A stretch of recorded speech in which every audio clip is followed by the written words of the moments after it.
먼저 개인의 양도소득세가 2주택, 3주택 이상에 따라서 중과되면서 개인들이 내야 하는 최고 세율이 70% 정도까지 올라갔습니다.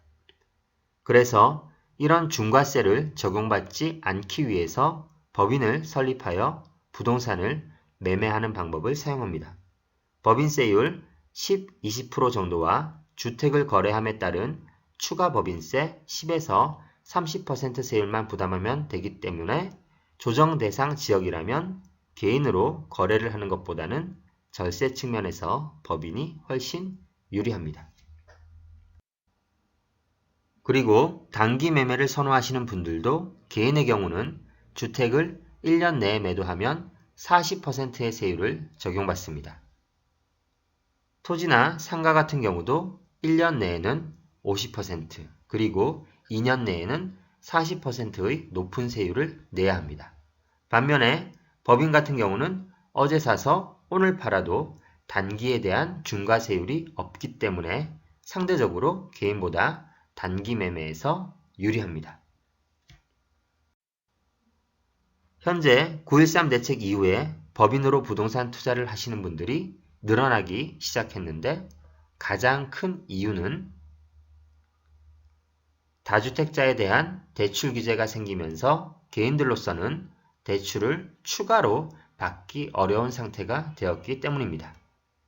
그래서 법인으로 부동산 주택 대출을 받으면 다주택 여부와 상관없이 최대 80% 정도까지 대출 금액이 나오게 됩니다.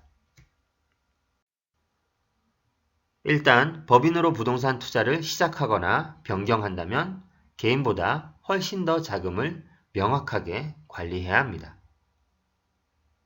법인에 한번 들어간 돈은 내 돈이 아니기 때문에 법인 부동산을 매도해서 그 이익을 함부로 내 계좌로 빼올 수가 없습니다. 맘대로 빼오게 되면 세법에서는 가지급금이라고 해서 세법상 불이익을 받게 됩니다. 그래서 법인 돈을 가져올 때는 급여나 배당의 형태로 가져오든지 또는 퇴직금으로 가져가는 방향으로 세금을 모두 내고 가져와야 합니다. 개인에 비해 법인의 단점을 살펴보면 소득이 낮은 일정 구간에서는 법인의 절세 효과가 그렇게 크지 않습니다. 이유는 개인은 부동산 임대소득이나 양도소득세에서 낮은 차익일 경우에는 낮은 세율을 적용받기 때문입니다. 예를 들어 1,200만원 이하는 개인은 6%의 세율을 내는 데 비해 법인은 금액 구간이 2억 이하는 10%, 2억 초과 200억 이하는 20%의 세율을 적용하기 때문에 금액이 작으면 작을수록 개인이 법인보다 유리한 경우가 생깁니다. 또 법인 같은 경우는 세무나 법무수수료 같은 것들이 추가되어 법인을 만들어서 최대한 활용을 해야 이익이 가능합니다. 반대로 본인이 법인을 설립하고 활용을 많이 못한다면 오히려 그런 비용들이 추가적인 부담으로 돌아올 수 있습니다.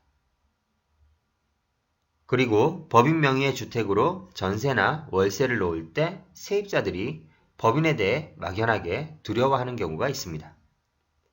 법인이라는 것이 생소하게 느껴져서 그에 대한 거부감으로 세가 잘 안 빠지는 경우도 있으나 이는 실질적으로는 문제가 전혀 없습니다. 부동산 중개사와 적절한 대화를 통해서 법인과 임차인 간의 계약도 아무런 문제가 없음을 인지시켜주는 것이 필요합니다. 사람마다 상황에 따라서 다르겠지만 일반적으로 개인의 부동산 임대소득이 연 1억이 넘어가면 법인을 생각해 보는 것도 좋습니다. 부동산 투자를 하면서 소득의 규모가 커지면 법인을 고려해 보시고 조정 대상 지역이라면 또한 법인이 유리할 수 있습니다.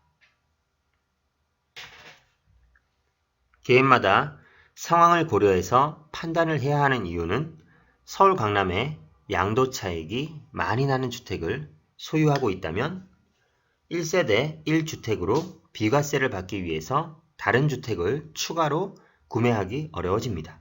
그래서 법인을 선택하기도 하기 때문입니다. 또한 종합부동산세가 많이 나오시는 자산가들 경우에도 개인과 법인의 종합부동산세가 합산이 되지 않기 때문에 법인을 고려하기도 합니다. 자본주의라는 정글에서 생존하려면 일하지 않아도 수익이 발생해야 합니다. 이 사실은 어쩌면 누구나 다 아는 이야기입니다. 리스크가 없는 것만이 답이라고 생각하고 야구 배트를 잡지 않거나 휘두르지 않는다면 영원히 홈런을 칠 수 없습니다. 매달 100만원, 200만원, 300만원으로 시작해서 점차 높아지는 현금 흐름을 만들어 보시기 바랍니다. 그러면 차츰 투수의 공이 눈에 익숙해져서 큰 시세 차익의 홈런도 칠 수 있게 될 것입니다.